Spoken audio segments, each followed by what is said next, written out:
గత కొన్ని రోజులుగా గులాబీ బాస్కు వరుస అవమానాలు ఎదురవుతున్నాయి. అసెంబ్లీ ఎన్నికల్లో ఘన విజయం సాధించిన టీఆర్ఎస్ పార్లమెంట్ ఎన్నికలు వచ్చేసరికి పట్టు కోల్పోయిందని ప్రచారం సాగుతుంది.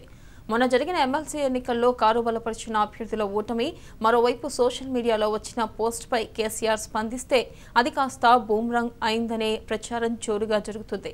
ఇదిలా ఉంటే నగరంలో నిర్వహించిన బహిరంగ సభకు జన సమీకరణ లోపించడం గులాబీ బాస్ను మరింత అవమానానికి గురిచేస్తుందని పార్టీ వర్గీయులు చెబుతున్నారు. ఇప్పుడే ఇలా ఉంటే భవిష్యత్తులో కారు పరిస్థితి అర్థం కావడం లేదంటున్నారు గులాబీ నేతలు. పార్లమెంట్ ఎన్నికల్లో టీఆర్ఎస్ పార్టీ అభ్యర్థుల ఎంపిక ఖరారు కాగానే గులాబీ నేతలు ఆశ్చర్యానికి గురయ్యారు. ముక్కు మొహం తెలియని వారికి టికెట్లిచ్చారంటూ పెదవి విరిచారు. అది సద్దుమణుగుతోన్న సమయంలో పట్టభద్రులు ఉపాధ్యాయ కోటా ఎమ్మెల్సీ ఎన్నికలు అధికార పార్టీకి కంగు తినిపించాయి. పార్టీ నేరుగా ఎవరికి టికెట్ ఇవ్వకున్నా పరోక్షంగా మద్దతు పలికింది.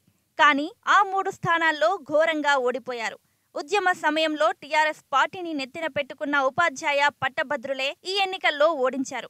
ఈ ఫలితాలు వచ్చిన మరుసటి రోజే సీఎం కేసీఆర్ తీసుకున్న ఒక నిర్ణయం అందరినీ సంతోషపెట్టింది.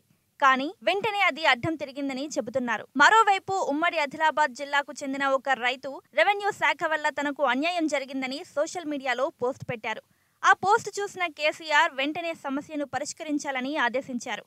అయితే అక్కడికి వెళ్లిన కలెక్టర్ సమస్య పూర్వాపరాలు తెలుసుకోకుండా చకచకా పని కానిచ్చారు.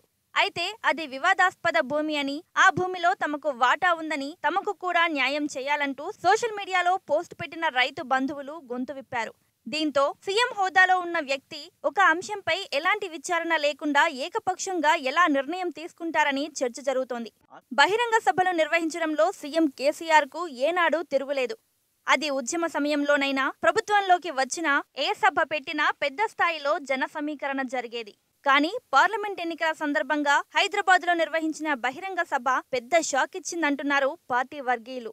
నల్గొండ జిల్లా మిర్యాలగూడ సభ అనంతరం గులాబీ బాస్ ఎల్బీ స్టేడియంలో నిర్వహించిన సభలో పాల్గొనాలి. కానీ జనం రాలేదని నిఘా వర్గాలు చెప్పడంతో నేరుగా ప్రగతి భవన్ కు వెళ్లిపోయారు కేసీఆర్. దీంతో జనాలను సమీకరించడంలో పార్టీ నేతలు విఫలమయ్యారనే ప్రచారం సాగుతోంది. అసెంబ్లీ ఎన్నికల్లో అఖండ విజయం సాధించిన కారు పరిస్థితి ప్రస్తుతం అగమ్య గోచరంగా ఉందంటున్నారు పలువురు నేతలు. వరుసగా గులాబీ బాస్ కు అవమానాలు ఎదురవుతున్నాయి. అయితే మంత్రి తలసాని తీరు వల్లే మిగతా నేతలు అంటి ముట్టనట్టుగా ఉన్నారనే ప్రచారం కూడా జరుగుతోంది. నాయకుల మధ్య సమన్వయ లోపం బాస్ కు చెడ్డ పేరు తెచ్చిందని కొందరు నేతలు ఆవేదన వ్యక్తం చేస్తున్నారు.